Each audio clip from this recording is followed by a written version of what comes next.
Hello Jain दोस्तों, मैं Rahul Singh Rahul wifi study में आपका बहुत बहुत स्वागत करता हूं। आज 21 अगस्त 2020 है और प्रतियोगी परीक्षाओं के पॉइंट ऑफ व्यू से ये आपका वीडियो सेशन बेहद इंपॉर्टेंट साबित होने वाला है। डेली आपको सुबह 7 बजे के आसपास प्रतियोगी परीक्षाओं के संबंध में महत्वपूर्ण खबरें प्रोवाइड कराई जाती हैं राहुल वाईफाई स्टडी चैनल के माध्यम से। और आई होप ये आपका वीडियो सेशन आप लोगों के लिए काफ़ी फ़ायदेमंद साबित होगा, क्योंकि समस्त प्रतियोगी परीक्षाओं के संबंध में, चाहे वो आपके सेंट्रल लेवल को हो, किसी भी स्टेट लेवल को हो, या फिर और महत्वपूर्ण चीज़ को लेकर के हो, आपको सुबह सुबह सभी इन्फॉर्मेशन एक साथ राहुल वाईफाई टीचर के प्लेटफॉर्म पर आपको प्राप्त हो जाती हैं। तो चलिए स्टार्ट करते हैं आगे, लेकिन उससे पहले चैनल पर अगर आप पहली बार आए तो चैनल को जरूर सब्सक्राइब कर लें, साथ में बेल आइकॉन की घंटी प्रेस कर लें, ताकि ऐसे तमाम महत्वपूर्ण खबर आपको राहुल वाईफाई चैनल के माध्यम से सीधे आपके मोबाइल हैंडसेट पर पहुँचाया जा सके। बेल आइकॉन की घंटी जरूर प्रेस कर लीजिएगा। चलिए बढ़ते खबरों आगे, बिना समय का नुकसान किए बात करेंगे। आजकल सबसे बड़ा जो देश में चर्चा का विषय बना है प्रतियोगी छात्रों के बीच, वो CET परीक्षा। जी हाँ, कॉमन एलिजिबिलिटी टेस्ट को लेकर के बहुत से छात्र इस परीक्षा को लेकर के अभी उन्हें समझ नहीं है कि क्या ये चीज़ें हैं। मैं बहुत से छात्रों की बात कर रहा हूँ, कुछ छात्रों की नहीं, बहुत से छात्रों की बात कर रहा हूँ। CET परीक्षा को लेकर के उन्हें भी कुछ ज़्यादा इन्फॉर्मेशन नहीं है। तो मैं आपको बताना चाहता हूँ, ये एक प्रकार का स्क्रीनिंग टेस्ट है, और इस परीक्षा को क्वालिफाई करने के बाद होगा क्या, भर्ती किस प्रकार से होगी। पहली शिफ्ट में जो है SSC रेलवे बैंकिंग की परीक्षाओं को सम्मिलित करने की जो है सिफारिश की गई है CET परीक्षा में। अब बात करेंगे उसके साथ TGT PGT भर्ती के संबंध में। UPSSC न्यूज़ आपको दिया जाएगा। इंदौर नंबर 1 बना है। जी हाँ, स्वच्छ सर्वेक्षण में प्रधानमंत्री ने वीडियो कॉन्फ्रेंसिंग के जरिए कल इसकी घोषणा कर दी है, और अन्य खबरें भी आपको इस वीडियो में बताई जाएंगी। तो चलिए अब बात करते पहले CET परीक्षा को लेकर के। अब देख सकते हैं कि CET के बाद भर्ती पूरी कराएंगे विभाग, यानी SSC कराएगा, बैंक कराएगा, रेलवे कराएगा। CET परीक्षा के बाद SSC के क्षेत्रीय निदेशक राहुल सचान ने एक बड़ा बयान जारी किया। CET एक तरह से देख सकते हैं छटनी है। क्या है? छटनी है, स्क्रीनिंग परीक्षा है। महिलाओं को दूर जाने से मुक्ति मिलेगी। हर जिले में लगभग सेंटर बनाए जाएंगे। स्नातक, हायर सेकेंडरी, 10+2, 10th लेवल के अलग अलग होंगी CET परीक्षा। इस चीज़ को आपको ध्यान देना है। बार बार परीक्षा से मुक्ति, ये भर्ती आई उसमें फॉर्म भरो फीस लगेगा, ये भर्ती आई उसमें फॉर्म भरो फीस लगेगा, इससे आपको छुट्टी मिल चुका है। CET के बारे में मैंने कल आपको बताया था कि साल में 2 बार, यानी प्रत्येक 6 माह के बाद ये की जाएगी। आपको स्कोर कार्ड मिलेगा और 3 साल के लिए वैलिड होगा। आपके नंबर पहले 6 में कम है, यानी पहले CET परीक्षा आपने दी उसमें कम है, तो आप इसको रेक्टिफाई, ये इसको आप सुधार कर सकते हैं, इंप्रूवमेंट कर सकते हैं नेक्स्ट एग्जाम दे करके। उसकी जो वैलिडिटी होगी आगे, मैंने जितना आप जब एग्जाम क्वालिफाई करोगे CET, और उसके अगले डेट तक जो भी तीन साल का ड्यूरेशन होगा, उस तब तक ये मान्य होगा, है ना। चलिए यहाँ से देख सकते हैं आप लोग। प्रयागराज, केंद्र सरकार की ओर से केंद्रीय सेवाओं में ग्रेड C और D की भर्ती के पहले चरण के लिए कॉमन एलिजिबिलिटी टेस्ट यानी CET का ऐलान कर दिया गया है। सरकार की ओर से इसके लिए एक राष्ट्रीय भर्ती एजेंसी यानी NRI के गठन की घोषणा भी कर दी गई है। इसका हेड ऑफिस आपको मैंने बताया कल नई दिल्ली में है। NRI में रेलवे, बैंकिंग और कर्मचारी चयन आयोग यानी SSC से जुड़े अधिकारी शामिल होंगे। और इस घोषणा के बाद परीक्षार्थियों में असमंजस की स्थिति है कि आखिर CET के बाद होगा क्या।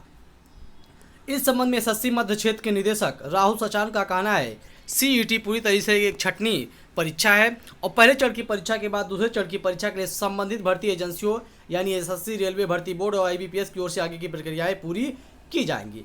पदों की घोषणा के समय SSC, रेलवे, IBPS विभाग परसेंटाइल घोषित करेंगे, और इसी के आधार पर CET में अंक पाने वाले अभ्यर्थी CGL, बैंकिंग और रेलवे की अमुक्त परीक्षा के लिए आवेदन कर सकेंगे। इस चीज़ को आप लोग समझ में आ गया है ना। CET आपका हुआ स्क्रीनिंग, जो भी जो भी सेलेक्ट हुए उनका जो है चयन, उसके बाद जो भी SSC, बैंक, रेलवे के द्वारा किया जाएगा। IBPS कराता है, SSC कराता है, आपको पता होगा, और RRB कराता है, वो सब प्रक्रिया है वो पूरा कराएंगे। अब हर अलग अलग लेवल का होगा। अब दूसरे चरण की परीक्षा, यानी देख सकते हैं आप विभागीय जो होगा, दूसरे चरण और आगे की परीक्षा SSC, रेलवे, बैंकिंग भर्ती बोर्ड को करानी होगी। इसमें स्नातक, हायर सेकेंडरी, मैट्रिक स्तर के लिए साल में 2 बार परीक्षा कराई जाएंगी। आप देख सकते हैं 2 बार परीक्षा कराई जाएंगी। NRI की ओर से CET ऑनलाइन होगी, और केंद्रीय सेवाओं के लिए एक भर्ती परीक्षा होगी, यानी देश भर की अलग अलग एजेंसियों की ओर से होने वाली पहले चरण की परीक्षा से छात्रों की छूट मिलेगी। यानी ये प्री एग्जाम होगा CET, और आपका मेंस एग्जाम जो होगा वो विभाग करवाएगा। कौन कराएगा? SSC कराएगा, बैंकिंग कराएगा, आपका IBPS जो कराता कराएगा और RRB कराएगा। इस चीज़ को आप लोग ध्यान देते चलना है ना। एक बार परीक्षा देकर सभी भर्ती बोर्डों की परीक्षा देने से आप बच जाएंगे। फिलहाल अभी SSC, रेलवे और बैंकिंग को CET में शामिल किया गया है। आगे की जो भी केंद्र सरकार की विभिन्न विभागों की ओर से होने वाली 20 परीक्षाओं को इसके नीचे लाने की भी तैयारी की जा रही है ना।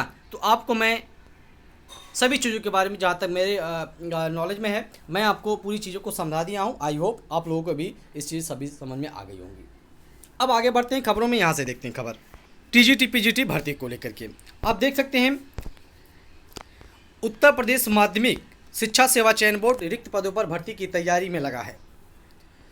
उत्तर प्रदेश माध्यमिक शिक्षा सेवा चयन बोर्ड प्रयागराज करीब 4 वर्ष बाद यानी 2016 के बाद रिक्त TGT PGT एवं प्रधानाचार्य के पदों पर भर्ती के लिए ऑनलाइन आवेदन अगले माह 20 सितंबर के बाद लेने जा रहा है। इसकी तैयारियां चयन बोर्ड में अंतिम चरण में हैं और चयन बोर्ड के अधिकारियों ने बताया कि TGT PGT और प्रधानाचार्य के 25,000 से अधिक पद रिक्त हैं और इनका विज्ञापन ऑनलाइन आवेदन शायद वो 3rd वीक कहा जा सकता है, सितंबर में शुरू हो जाएगा। इस चीज़ को लेकर के आप लोग आश्वस्त हो जाइए। आगे अब हम बात करेंगे यहाँ से UPSSC न्यूज़ के संबंध में, है ना। UPSSC न्यूज़ आप देख सकते हैं कल 2 महत्वपूर्ण नोटिस जारी की गई है अधीनस्थ सेवा चयन आयोग के द्वारा। एक विज्ञापन संख्या 18/2016 के संबंध में, एक विज्ञापन संख्या 1/2018 के संबंध में, है ना। बात सबसे महत्वपूर्ण चीज़ शारीरिक पात्रता परीक्षा के लिए 2281 छात्रों को पुनः काल किया गया, यानी सेकंड लिस्ट जारी की गई है व्यायाम प्रशिक्षक एवं क्षेत्रीय युवा कल्याण अधिकारी भर्ती की। जैसा कि आप लोगों को पता होगा पिछले साल शायद जून जुलाई में ये आपका लखनऊ के गुरु गोविंद सिंह स्पोर्ट कॉलेज में आपकी फिजिकल टेस्ट कराई गई थी। उसमें से बहुत भर्ती असफल है और उसको ध्यान में रखते हुए एक बार पुनः और मेरिट डाउन करके छात्रों को कॉल किया गया है। मेरिट आप देख सकते हैं काफ़ी ज़्यादा डाउन कर दी गई है, जो पहले शायद 282 के आसपास था वो घटा करके 266 कर दी गई है अगर हम अनरिजल्ट की बात कर लें, है ना। तो चीज़ों को हम कल इसके संबंध में आपको नोटिस रीड करके बताए ही थे, आपने भी देखा ही होगा। इसके संबंध में ज़्यादा टाइम आपका वेस्ट करने का हमारा कोई उद्देश्य नहीं। आगे बढ़ते हैं खबरों में, यहाँ से ले लेते हैं कुछ और महत्वपूर्ण खबरें आप देख सकते हैं। हाँ, एक चीज़ और मैं बताना चाहता हूँ यहाँ UPSSC को लेकर के कि UPSSC संभवतः आज अगर रिजल्ट जारी नहीं कर पा रहा है स्टोनो का, किसका, स्टोनोग्राफर 2016 का स्किल टेस्ट का, है ना। क्योंकि मैं आपको यहाँ बताना चाहता हूँ आपका स्किल टेस्ट रिजल्ट इसी माह, क्योंकि आज 21 तारीख बचा है, आपके मन में होगा कि 9-10 दिन और बचे हैं, आखिरकार होगा क्या। लेकिन इसी माह आपका स्किल टेस्ट का रिजल्ट जारी किया जाएगा स्टोनो का, और 100% ये पॉसिबल है कि आपका इंटरव्यू भी सितंबर माह में करा लिए जाएंगे। तो आप लोग इस चीज़ को लिए आश्वस्त रहिए, इंटरव्यू की भी तैयारी में आप लोग लगे रहिए। चलिए अब आगे बात कर लेते हैं यहाँ से प्रयागराज शिक्षक भर्ती को लेकर के। साल भर तय होते रहे शिक्षक भर्ती के पद। माध्यमिक शिक्षा सेवा चयन बोर्ड 19 में चल रही है प्रक्रिया। ये TGT PGT मैंने आपको बता ही दिया। आगे बात करेंगे सबसे महत्वपूर्ण चीज़।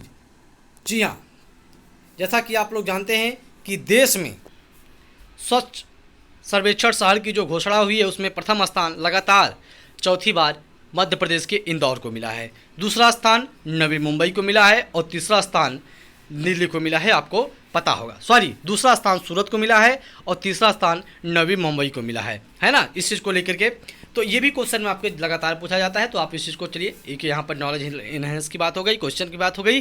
तो इंदौर नंबर 1। बात कर ले हम उत्तर प्रदेश को लेकर के, तो उत्तर प्रदेश में राज्य की राजधानी यानी लखनऊ प्रदेश में सबसे साफ शहर चुना गया है। देख सकते हैं हमारा शहर 4 साल में देश में 249 में से 12वें स्थान पर पहुंचा और देश में सबसे तेज़ी से सुधार करने वाली राजधानी भी है। गंगा किनारे अगर बात किया जाए तो सबसे स्वच्छ शहर है वो प्रधानमंत्री नरेंद्र मोदी का लोकसभा क्षेत्र वाराणसी है ना। तो ये देख सकते हैं उत्तर प्रदेश में जो है वो कौन, अच्छा ये जारी कौन सा विभाग करता है, तो इसको ध्यान देते चलना है। केंद्रीय आवास और शहरी मामले जो है इसको जारी करते हैं और मंत्री कौन है, ये हरदीप सिंह पुरी हैं, है ना। ये भी आपको ध्यान देते चलना है। तो अन्य खबरें के बारे में मैं आपको बता दिया और मैं बात करता हूं यूपी बोर्ड को लेकर के। तो यूपी बोर्ड की अगर तैयारी की बात किया जाए तो यूपी बोर्ड जो आपकी कंपार्टमेंट परीक्षाएं हैं लगभग 27,000 आवेदन आए हैं, उसको लेकर के आप आश्वस्त रहिए। जो भी आपका डेट है उसी डेट में आपकी परीक्षाएं कराई जाएंगी। यूपी बोर्ड के संबंधी ये महत्वपूर्ण खबरें हैं। तो अन्य खबरों के लिए आप चैनल को सब्सक्राइब करके बेल आइकन की घंटी प्रेस कर लीजिए। महत्वपूर्ण खबरें आप तक सीधे राहुल वाई5 चैनल के माध्यम से पहुँचाई जाएंगी लगातार। तो मिलते हैं हम नेक्स्ट वीडियो में नेक्स्ट इन्फॉर्मेशन के साथ। तब तक के लिए धन्यवाद, नमस्कार, जय हिंद, जय भारत।